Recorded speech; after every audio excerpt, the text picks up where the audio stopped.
Trump chickened out. Now, I know what you're thinking. That's not the kind of language I use on this program.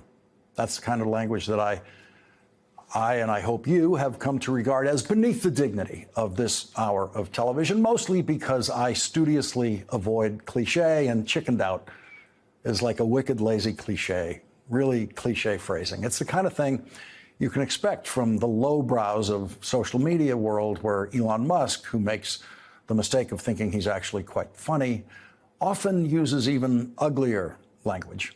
But Trump chickened out is actually big news today. Big news in China, where the hashtag Trump chickened out was trending on Chinese social media.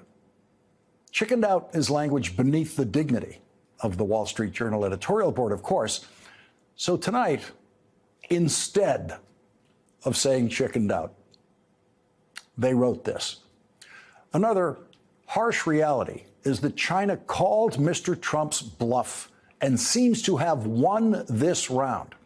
Beijing has also warned countries not to do trade deals with the United States that exclude China, or else.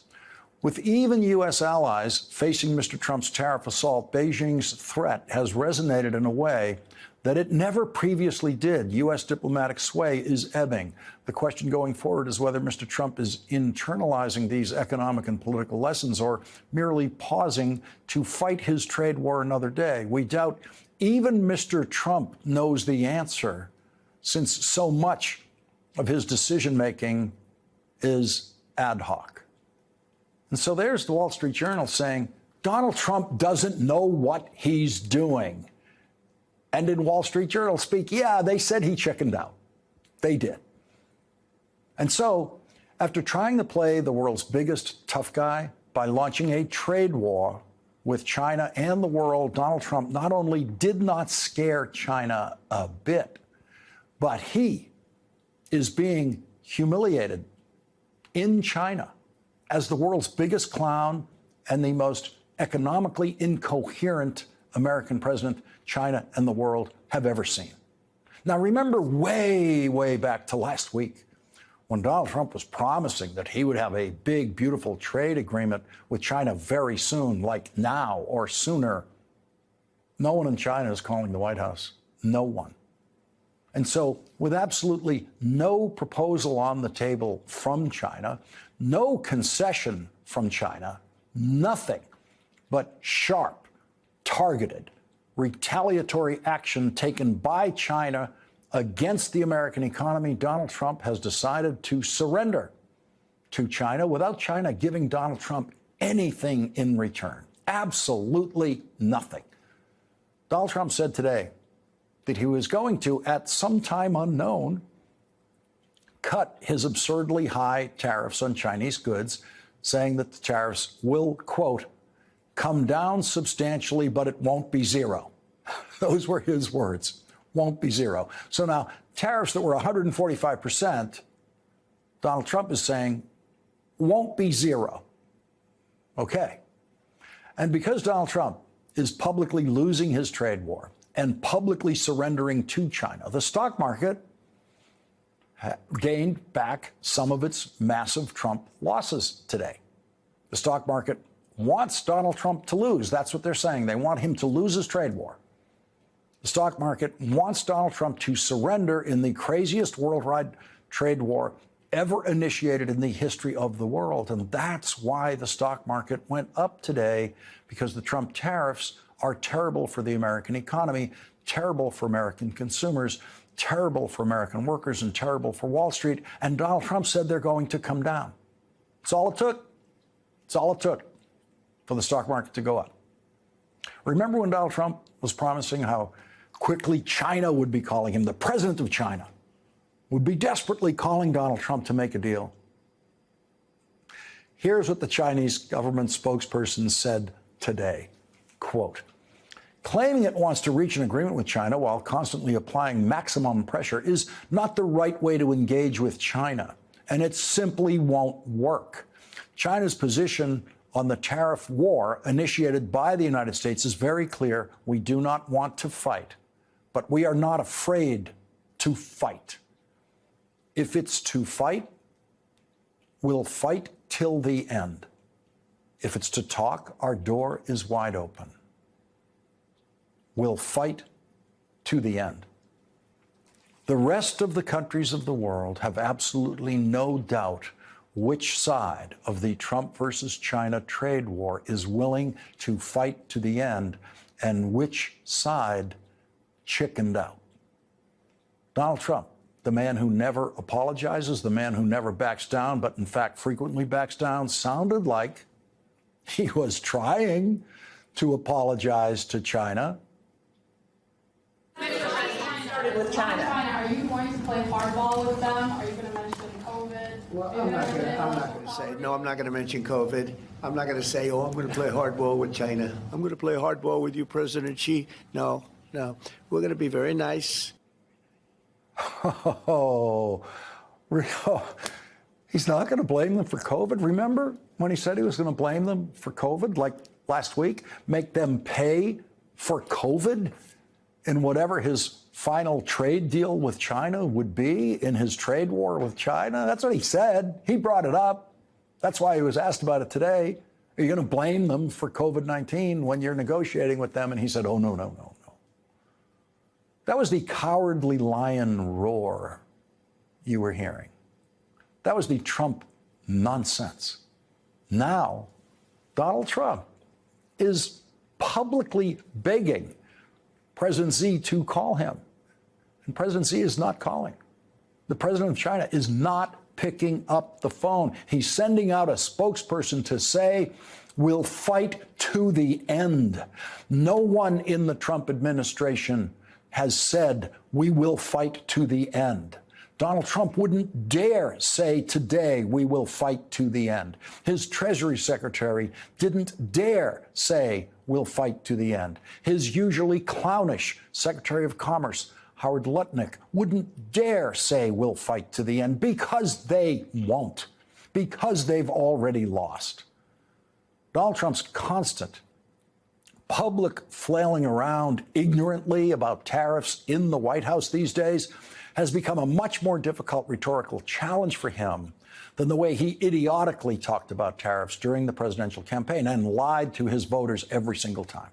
He constantly told his campaign rallies that China would pay the Trump tariffs. He constantly told voters that not one of them would ever pay a Trump tariff, when in fact all of them and only them would pay the Trump tariffs, and China would never, and no foreign country would ever pay a tariff imposed by the United States. They never have, they never will, because that is not how tariffs work.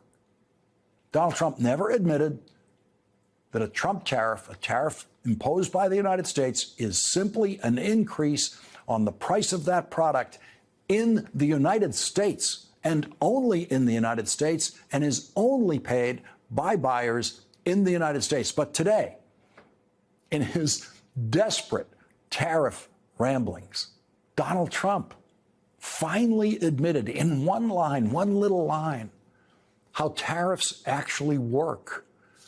Donald Trump said the words, and this was very little noticed today by the news media. He said the words about tariffs. He said, you add that to the price of a product.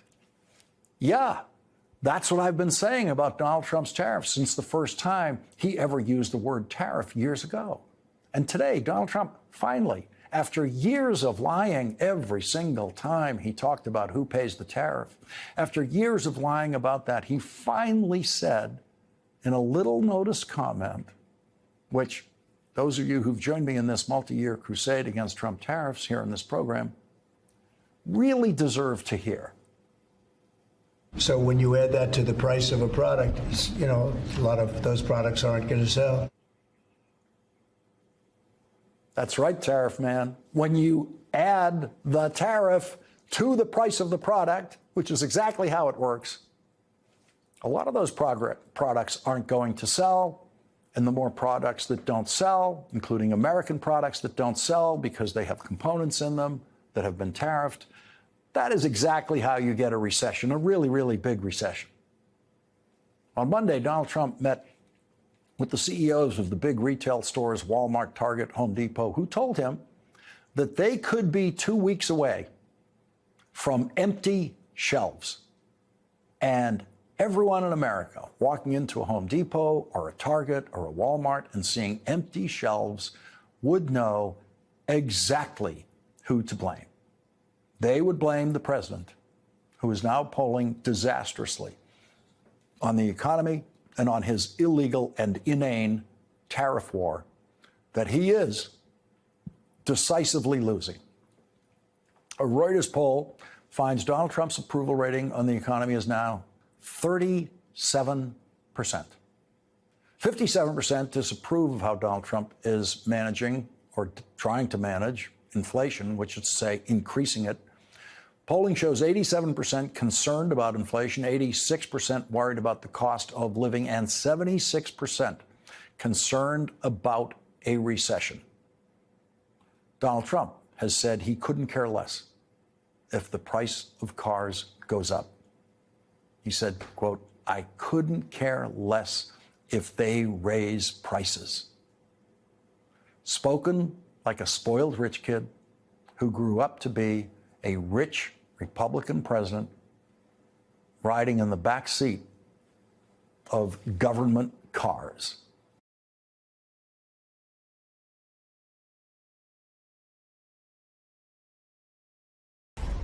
We're not on the ragged edge of death, not even close. But you know, there are some challenges, and I expect that this year will be. There'll probably be some unexpected bumps this year.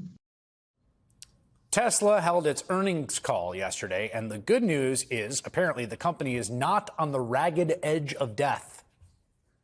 So says CEO Elon Musk. Quite a message for investors on a day when the earning figures were bad news. Here's how the Wall Street Journal put it. Tesla's net income slid 71% in the first quarter as the company struggled to overcome competitive pressure overseas and a reputational hit from Chief Executive Elon Musk's polarizing role in the Trump administration. The company's first quarter revenue fell after a steep decline in automotive sales, including double-digit percentage drops in crucial markets such as the U.S., China, and Germany. Revenue from the company's automotive business fell 20%. The numbers were so far below Wall Street's expectations that Tesla declined to offer a forecast for sales and profits for the rest of the year, as is customary, saying there was too much economic uncertainty. As one analyst put it, this is the worst performance I've seen in Tesla's history. Now, somewhat oddly, I got to say, Tesla stock was up more than 5% today because, as I understand it, the glimmer of hope for people that are hardcore Tesla stock enthusiasts, and there are many, came from Musk himself, who said on the earnings call that he was going to start spending more time with Tesla and less time chainsawing the federal government. Problem, of course, is that Musk himself is the root cause of all the damage that Tesla has suffered to its brand. A CNBC All-America Economic Survey released yesterday asked people how they feel about Musk and Tesla. Well, get this, Republicans still overwhelmingly approve of Musk, but everyone else, not so much. With Democrats, Musk is down 82%. Now, that's a bit problematic for Tesla, given that, according to that same poll, those Democrats who overwhelmingly dislike Tesla are the most enthusiastic and most likely to buy an electric vehicle. The flip side of that, as a Republican pollster for the survey said, is that where Tesla is strongest is among the people least likely to buy an electric vehicle. Stephanie Ruhle is the NBC News senior business analyst, host of the 11th Hour on MSNBC, and she joins me now. Stephanie, I have never quite seen any company do to its brand what Tesla has done to its brand, what Musk has done to the brand of Tesla over the past year. It's extraordinary. And you sort of touched on this amazing point. The people who are most likely to buy an electric car, you know, many of those who've bought Teslas over the last decade are the people who now detest him the most. And the thing that's interesting is For many years, he's been this incredible entrepreneur, but also this amazing storyteller who just had this kind of storied brand that he was so special he could do no wrong. Even when there was all sorts of personnel issues or problems even within the company with Elon Musk, he had such control over the board and such a magic touch that he had these lifetime investors that were just sort of, I'm all in with Elon forever. You saw it during COVID, right, when all of the meme stock trading, day trading bros just sort of fell in love with him, right? It was like flying with Elon to the moon. Now he's been exposed, right? Look at what we've seen over the last 3 months. Look at what a botch job Doge has been. When Doge started, he was going to cut $2 trillion. Then he was going to cut $1 trillion. Now, in his last estimate, it was $150 billion. And take that $150 billion and put that on top of all the damage it has caused to this country and beyond. That $150 billion, if they end up saving that, will end up having cost us so much more. So sort of that untouchable brand that he was has really been damaged. Yeah, that point you made, people call it a story stock, and its ratio, a price to earnings ratio is just orders of magnitude bigger than other stocks. And part of that is like this belief that he can make magic happen. It was so funny because yesterday, at the same time that I was seeing that graph of like what his promises were on Doge savings to what the reality was, in the same earnings call, he said, we're going to get fully autonomous self-driving this year. We're going to roll it out. Now, this has become a bit almost in Tesla world. And I want to play this supercut of him promising this. It's like waiting for Godot. Like it's always right around the corner. Take a listen. We're probably only a month away from having autonomous driving. I think we're basically less than 2 years away from complete autonomy. By the end of 2017? Yeah. I think probably by end of next year. Maybe even towards the end of this year, but I'd say I'd be shocked if it's not next year at the latest. I mean, it's looking quite likely that it will be next year. My best guess is that we will get there this year. I think Tesla will have sort of a ChatGPT moment. Maybe if not this year, I'd say no later than next year. Wait, say that again. I'm sorry. You're going to have a sort of ChatGPT moment. Oh, you will. In terms of suddenly it will. Yeah, suddenly 3 million cars will be able to drive themselves with no one. And now here we are in 2025, and like on a bad earnings call, he's telling people, don't worry, the fully autonomous is coming. And that's the thing. So before Doge, sort of like the lure of the robo-taxi, who's going to bet against Elon Musk? And I get that, right? The average person, the average investor is like, listen, the guy's got Tesla, the guy's got Starlink.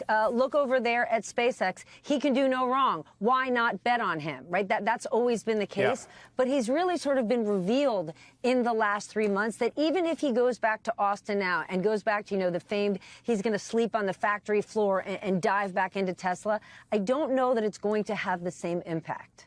Well, and part of the problem, too, is just this brand damage. It strikes me like, he said, look, Doge, I'm going to still be working on Doge. Doge isn't going to go anywhere. Like, Doge is branded in the minds of the people, to my mind, that are most likely to buy a Tesla, which like used to be almost a cliche, like a hacky joke, affluent liberals, right? It's the people that most are appalled by what Donald Trump and Elon Musk are doing to the country. The branding of Doge and Musk with the chainsaw, that doesn't go away if he like, I just think that's a really hard bell to unring for those potential customers. Here's what's really funny. I thought we would have had on the call yesterday, especially because he was back talking about autonomous driving and, he was looking for distractions. I thought he was going to give us some gimmicky numbers around after they did sort of the big reveal, the big sales pitch on the front lawn of the White House with President Trump saying, and you can get a Tesla for only $39,000 and it's a great buy. I actually thought Elon Musk would give us some story about that, how they had a spike in sales or suddenly in states where people had never been driving Teslas before, there was a big boom. There was no talk of that. Yeah. And so I'm obviously not saying it was a failure because I don't know, but if it had been a success, we would have heard about it. So take yourself back to that MAGA voter. Are they really going to take the turn and go all in Tesla? I can't imagine that's the case. And if you look at the numbers aren't bearing out here. They aren't going well for Tesla in Europe. And in China, they're getting crushed right now. I want to ask you, since I have you here, about the tariffs, because we Trump What is tariffs? now, he's negotiating against him. I mean, the whole thing is so clear. Wall Street's desperate for him to call it off. Bessent is doing everything he can to whittle him down. Pete Navarro doesn't want him to call it off. Trump is indecisive because he loves tariffs on the one hand, but he hates the fact that it's tanking the markets and he's hearing all this bad stuff. So he's caught between a rock and a hard place. He's negotiating himself. Can you, what? Does anyone have any idea where this is going? No. I mean, I think the answer is no, right? And no one can make the honest argument at this point, this is the art of the deal. No one can make the argument, it's so crazy, it just might work. But I want to separate two things for you. So we're watching markets go like this, okay? I want you to know that's not necessarily a bad thing for professional investors. Right. So this story that Scott Bessent keeps telling us, Wall Street needs to take a step back. This is the time for Main Street. That's absolutely false because banks make a ton of money in volatile times because of all the trading that's happening. And you're watching the underlying economy is really good. So that's why as soon as we get a whiff or a hint from the administration that there's trade deals, the market soars. But the pain that's actually being felt is Main Street. So every source that I talk to from Wall Street, they're watching Lutnick, Navarro, Scott Bessent, and trading on it. But there's not a single business leader that's listening to any of that poppycocks coming out of the White House and making a move. I'm talking big business or small business. They're paralyzed. Right. And so I just want to stress to our audience this noise that, like, it's time for Wall Street to take a step back. It's Main Street that's hurting, and it's not the consumer yet. But take a look at those cargo ships that are coming in from L.A. What is it, 60% down? Come 2-3 weeks when shelves are empty. Come 2-3 months when you and I need to buy school supplies for our kids. Those shelves will be empty or things will be 5, 10, 30 times more expensive. That's when it's really going to hit the consumer. So this idea that we're doing it for Main Street, I don't see any evidence of it yet. Yeah, it's a great point that Wall Street's able to sort of move very quickly in dealing with this sort of stimulus response, but actual companies, small business, big companies, much longer time lags, and we're going to see where this all goes. Some of it is already, some of the pain is already sort of baked in. We'll see how long this lasts. Stephanie Ruhle, always a pleasure. Thank you, Stephanie. President Biden's national security advisor, Jake Sullivan, in one of his first interviews since President Biden left office, says that from a national security perspective, in his estimation, Trump's first 100 days in office have been a, quote, unadulterated disaster. He says, quote, President Trump and his team have gone at the core American advantages in the world and systematically tried to dismantle them across all of the major dimensions of the things that have been America's major advantages. In less than 100 days, President Trump has put them all at risk. He says, quote, this is about the core foundations of American power and purpose in the world. And President Trump's effort, essentially, to knock them out. Joining us now is Jake Sullivan, former national security advisor to President Biden. Mr. Sullivan, I really appreciate you being here. I know you haven't done many interviews, and I really appreciate you being here tonight for this one. Well, thanks a lot for having me, Rachel. I'm struck by the stark nature of what you said when you say that President Trump is dismantling America's core advantages in the world. The things that have been our major advantages, the things that make us the power that we are. You describe him as systematically dismantling those things. What are those advantages, and do you see his work against them as being irrevocable? Well, Rachel, I wouldn't say this. I'm not a person who usually speaks in hyperbole. I say it because I genuinely believe it. You ask, what are those advantages? And there are a few. It begins with America's unique system of alliances. No other power in the world has the strong, capable allies the United States has enjoyed for decades, and Donald Trump is intent on busting up those alliances. It's our unique capacity to attract talent from around the world. We can count on the talent of 7 billion people. China can only count on the talent of 1 billion people. But Donald Trump is casting doubt on whether we will be a welcoming place for students and researchers and people who want to come here to start companies. It's about a unique system of scientific research and innovation where the government, the private sector, and yes, research universities all come together to invent some of the most groundbreaking things of the past century.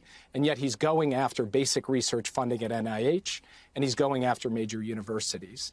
And finally, it's about our unique capital markets and our currency. And you saw when he did his quote-unquote Liberation Day that the world started to question whether America could really be relied upon for its capital markets and for the dollar. And underpinning all of that, of course, is our unique constitutional system underpinned by the rule of law, which, as you have quite articulately said, he's put under threat in various ways. These are the things that are distinctively American. And in less than 100 days, President Trump has gone after all of them. I don't believe anything is ever irrevocable because I believe in the capacity of the American people to reinvent and regenerate.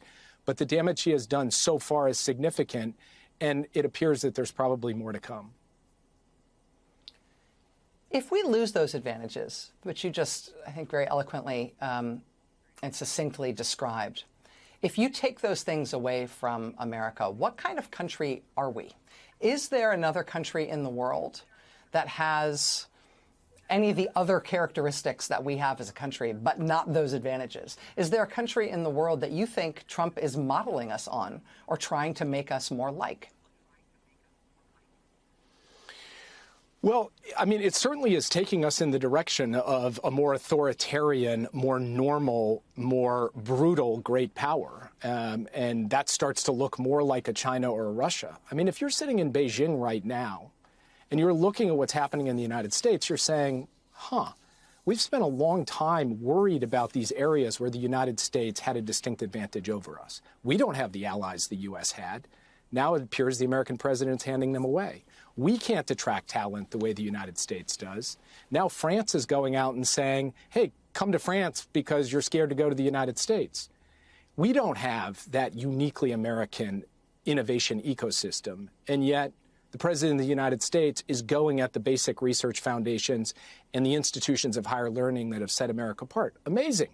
So there is a kind of remarkable way in which our competitors and adversaries have got to be looking at this and saying, what the heck is going on? And we can't believe our luck. We begin today with the laws of political gravity having their way with Team Trump and Elon Musk as they gut the federal workforce and destroy decades of work in promoting democratic values all around the world. Brand new polling shows the bottom falling out of Elon Musk's approval ratings among the American people, as the bottom also falls out of sales at his prized car company, Tesla. A review of polls by the New York Times shows that while more voters agree than disagree with the idea that government is inefficient and wasteful by a margin of 14 points, and voters like the idea of DOGE by a margin of 6 points, they do not at all approve of the job that Elon Musk and DOGE are doing. And they disapprove of Elon Musk being in the federal government even more. According to a Quinnipiac poll, 57% of voters think Elon Musk has too much power in the federal government. That includes 16% of Republicans. Elon Musk has said he will spend less time in Washington in the wake of Tesla's shocking 71% collapse in profits. But whatever happens with Elon, we may be living with the effects of the things he's already done in the category of slashing and burning the federal government for a very long time. Two of Elon Musk's biggest and earliest targets, the U.S. State Department and USAID. USAID has largely been dissolved, and they are slated for more changes. New York Times reports this, quote, the cuts will affect the work of embassies and consulates overseas. Closures of diplomatic missions and layoffs abroad are expected later. That's according to U.S. officials in earlier leaked memos. The most dramatic change, the elimination of the Office of the Undersecretary for Civilian Security, Democracy, and Human Rights, which is charged with advancing American values around the world. Many now fear that the gutting of the office, especially after months of criticizing our allies and embracing autocrats like Vladimir Putin, by doing that, the Trump administration is completing a 180-degree turn away from promoting the values that have helped define the U.S. around the world. Michael Crowley reports this in today's New York Times, quote, Rubio's critics say the clear message is that those values are being downgraded, breaking with decades of American diplomatic tradition. Eliminating the State Department's senior-most human rights official sends a clear signal that the Trump administration cares less about fundamental freedoms than it does about cutting deals with autocrats and tyrants. That's according to Christopher Lamont, who served as Deputy Assistant Secretary in the Bureau of Democracy, Human Rights, and Labor in the Biden administration. Many of these critics point out that the State Department's Human Rights Office did a lot of important work in Republican administrations as well, including in the last Trump administration. After all, promoting democracy and human rights was and is a bipartisan issue. Just ask Marco Rubio. I think of critical importance, of eternal importance, and that's the issue of human rights. I think as Americans, we have to always remind ourselves that our nation was actually founded on the principles of human rights. To me, human rights is critical both to our national identity, but it's also important to our national security. And one of the topics that I hope young Americans will learn more about is the state of affairs across the world when it comes to human rights. It's just a reminder of how we need to continue to be a nation that supports those who speak out for the principles of free speech and human rights and respect for rule of law. Make no mistake, we could have gone on and on and on, but we won't. That was U.S. Secretary of State Marco Rubio. The gutting of the State Department and with it a retreat from the values that define the country all around the world is where we start today. New York Times diplomatic correspondent Michael Crowley joins us. Also joining us is Andrew Nassios. He was the administrator of USAID during the George W. Bush presidency. He's now an executive professor at Texas A&M University. And with me at the table, staff writer for The Atlantic, author of the brand new book, The Project, How Project 2025 is Reshaping America. David Graham joins us. Michael Crowley, take me through what you're reporting.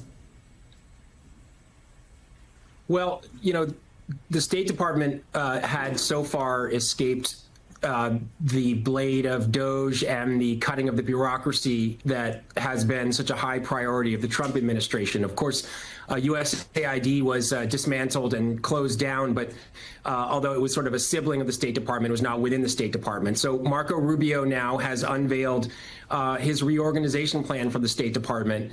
And, you know, basically what Rubio says he's doing is streamlining, consolidating, making it more efficient and effective.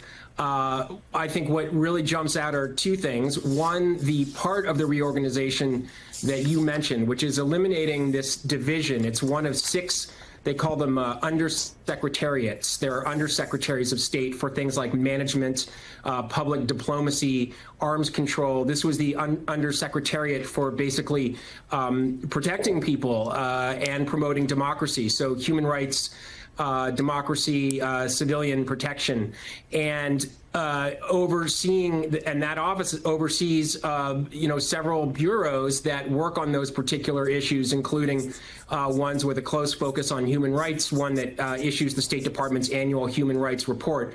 And that's very troubling to people who believe that it's consistent with the Trump administration's devaluation of human rights in U.S. foreign policy, and particularly rankles people who have followed Senator Rubio's career, who, as you demonstrated, has long expressed strong interest in human rights and democracy promotion. Now, in fairness, what the State Department is saying is that those programs will continue, but they're being merged and moved around, and that this will be more efficient and effective. That's their line. A lot of people are very skeptical of that. The one other thing I would add, Nicole, about yesterday's rollout that was interesting was just the tone that Rubio took. You know, when Rubio first took the job, even a lot of senior people in the State Department under Secretary of State Blinken and the Biden administration felt like, you know what, it could have been a lot worse from our perspective. They think of Rubio as a responsible guy who will be a good steward of the State Department. And on his first day in remarks to State Department employees, Rubio was quite complimentary of their work and saying that he wanted them to have a bigger role in making foreign policy. But the tone he took yesterday was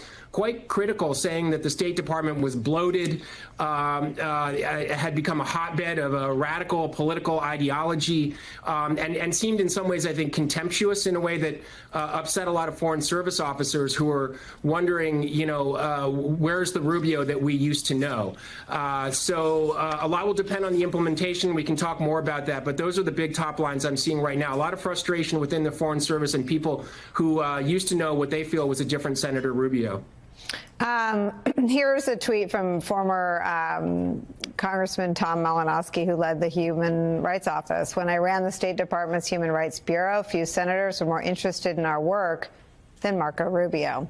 If I'd purged from our annual reporting references to stolen elections in Venezuela or unjust imprisonment in China, he'd have called for my resignation.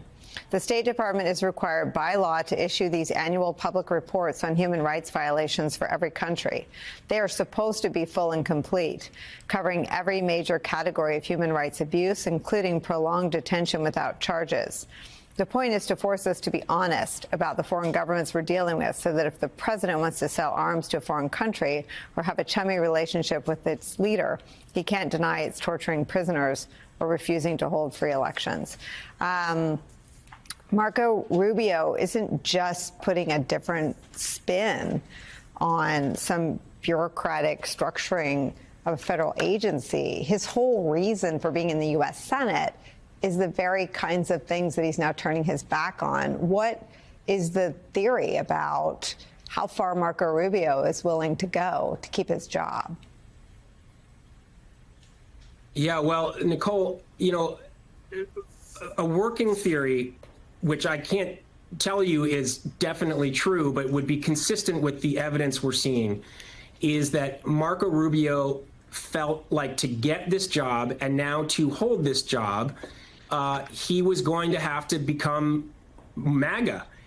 Certainly more MAGA than he had been traditionally. Again, he was a pretty mainstream guy. I mean, he irritated Democrats who saw him as a partisan, and he took shots at them that they thought were cheap. But really, especially after he was appointed or nominated to be Secretary of State, I heard from very senior people in the diplomatic world. Look, he's basically a responsible guy. He's been on the Senate Foreign Relations Committee, Senate Intelligence Committee. He'll be a good steward. And I think what you hear those same people saying now is that they're realizing Rubio understands that to survive in Trump's orbit, he just can't be that person. He'll be pushed out of his job. He'll be fired. He'll be the next Rex Tillerson. And moreover, he's not only looking to the present potentially, but looking to the future. Remember, Marco Rubio is a man who ran for president, and there's no one that I'm aware of who's run for president once who doesn't think that they should have won and, probably could do it again successfully. So he's very likely thinking about another run and thinking about how does his tenure in this job look to Trump's base, to the Republican Party, to MAGA world. And I think to thrive in that sense, he's got to go after the targets that resonate in that world. So that's less about striking big deals, I think, than, a little bit of slash and burn, a little bit vitriol, owning the libs. And the talk about human rights and democracy promotion just doesn't serve those purposes for him right now. So that's the working theory, and I think all the evidence is lining up with it right now. Andrew Natsios, I'm old enough, as are you, to remember when promoting democratic values was a key pillar of U.S. national security in the wake of the deadly terror attack of September 11th, 2001. Surely Marco Rubio is aware of that history.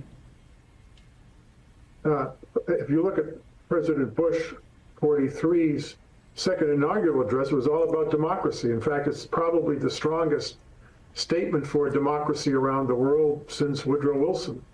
So it has been part of the Republican platform for a very long time until now. I think the focus in this discussion is almost entirely on Marco Rubio. I don't think Marco Rubio is making these decisions. These decisions are being made in the White House. Welcome back. Vice President J.D. Vance says he has full confidence in Defense Secretary Pete Hegseth, despite the new reporting that he shared attack details in a second Signal group chat that included family members. Speaking to reporters during his trip to India, Vance seemed to echo Hegseth's line of defense. It's one of the most bizarre things about the Hegseth nomination. From the very beginning, the media seemed to want to tank it. And when they failed and they got confirmed, they decided they wanted to keep on that effort to destroy Pete Hegseth. Defense Secretary Hegseth is now facing calls from Democrats and at least one Republican for his ouster. Joining us now is NBC News senior correspondent covering national security and the military, Courtney Kube. So, Courtney, the White House stands with Pete Hegseth. What's the Pentagon saying today? Yeah, I mean, we're still hearing the same talking points that we heard about the first Signal chat, and that is not acknowledging what's actually in the chat, but instead going after the media. And in the case of the second Signal chat, the one where we now know Secretary Hegseth created it himself and added his friends, his buddies, and members of his family, his wife, his brother, and his personal attorney, and then shared information about imminent strikes. Well, now he's also blaming these on leakers. The reality here, Anna, what is very clear is the media, yes, we are doing the reporting on these stories, but the Signal chat and the information that was put in it was done by the Secretary of Defense. No matter what the Vice President and the Secretary want to say about it, they were the ones who the Secretary was the one who put that information in. And what we have learned is, in fact, the information came directly, in some cases, word for word, from the commanding general of U.S. Central Command. That's General Kurilla, Eric Kurilla. He's the one who has operational control over the entire Middle East, to include Yemen. So, of course, he was directly involved and has been directly involved in the military operations against the Houthis. I will say I've spent some time. I've covered General Kurilla for several years now. He is very particular about operational security, and particularly when you're talking about an operation like these strikes against the Houthis. Now, keep in mind, the Houthis maintain operational control of the airspace over Yemen. What that means is, even as recently as the last 48 hours, they've been able to take out U.S. drones, MQ-9s, at the cost of $30 million a drone. The fact that they're able to take out U.S. aircraft means that it is a dangerous space for U.S. military to fly. The strikes on March 15 included manned aircraft. That is why General Kurilla would send that information over a classified system, Anna. All right, Courtney Kube, thank you for bringing us that latest reporting. And joining us now is former senior Pentagon advisor in the Obama administration and retired U.S. Naval Intelligence Officer Mark Jacobson. He's currently a senior fellow at Salve Regina University's Pell Center for International Relations. Mark, good to see you. Even if Hegseth has the support of the White House, what kind of internal damage might already be done inside the Pentagon when it comes to trust and confidence? This is probably the bigger part of the story. I mean, what's done is done, but the fact that that the secretary is doubling down that nothing bad happened, these weren't war plans. Look, these were operational details. It's a distinction without a difference. And the problem is that the very things that you would court-martial or fire civilian and military personnel for are things that the Secretary of Defense is just sweeping under the rug. Now, there is an IG investigation, of course, but I think even just the basic details and the reaction to them have destroyed trust with the warfighters that the Secretary claims to be so in support of. And I think it's going to make it much more difficult in a time of real crisis for people to trust the judgment of the Secretary, particularly those serving in uniform. New reporting from Politico, a MAGA-aligned group. Veteran Action pledged to defend Pete Hegseth, but has now gone silent. Politico writing, the group's relative quiet reflects a larger conundrum surrounding Hegseth within the GOP, as some Republicans on Capitol Hill, while unwilling to denounce Hegseth publicly, are privately growing increasingly concerned. So if that's what's happening with allies here at home, what are America's foreign allies thinking right now? And how do you suppose America's adversaries are reacting in this moment? So let me just say, this is a really important point, because if the president, if people are really concerned about President Trump being able to implement his agenda, no matter what that is, then you put a more competent person at the Pentagon. Go grab a Robert O'Brien who remained loyal but has the management skills and the national security expertise. You just don't do what you've done. As for our allies, look, I think confidence is already shaken. There's been the back and forth on NATO. There's the utter destruction of the U.S. soft power capability, the shutdown of Voice of America, the shutdown of USAID, things that our allies and us rely upon to keep us out of wars, and when in conflict, help us prevail. So I think the sirens have already been blaring with our allies. This certainly makes it much worse. As Secretary Hegseth and the White House continue to just kind of brush off what was shared on Signal, a reminder of how Hegseth reacted in 2016 when it came to Hillary Clinton's use of a private server. Watch. Any security professional, military, government, or otherwise, would be fired on the spot for this type of conduct and criminally prosecuted for being so reckless with this kind of information. The fact that she wouldn't be held accountable for this, I think, blows the mind of anyone who's held our nation's secrets dear, who's had a top secret clearance like I have and others, who know that even one hiccup causes a problem, let alone a standard procedure like this. So use his own rationalization there. Is he right? Should what has been shared rise to the level of termination for anyone trusted with sensitive and classified information? I love that there's always a tweet or a video, but I think then pundit Pete Hegseth is absolutely right. You do an investigation. You take a look at what the circumstances are, and in the case of his situation, yeah, I think anyone else would already be fired or brought up on charges. So what the secretary needs to do is do the professionally responsible thing, do what's best for the nation, not for Pete Hegseth, and resign. As I said, there are others who can take his place who are probably more competent. I think the hypocrisy here was present during the confirmation hearings. Look, he never should have been nominated, nor should he have been confirmed either. And it's really disappointing that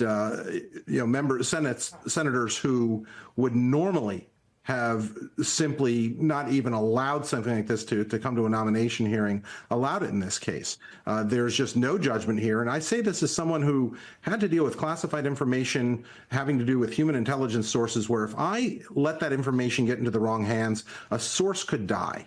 And that's exactly what happened here. Operational information that in the hands of the enemy could have put, or probably would have put, our pilots at risk, given what we're seeing over the Middle East these days. So I just don't understand why he hasn't already done the right thing, demonstrated some character, and submitted his resignation.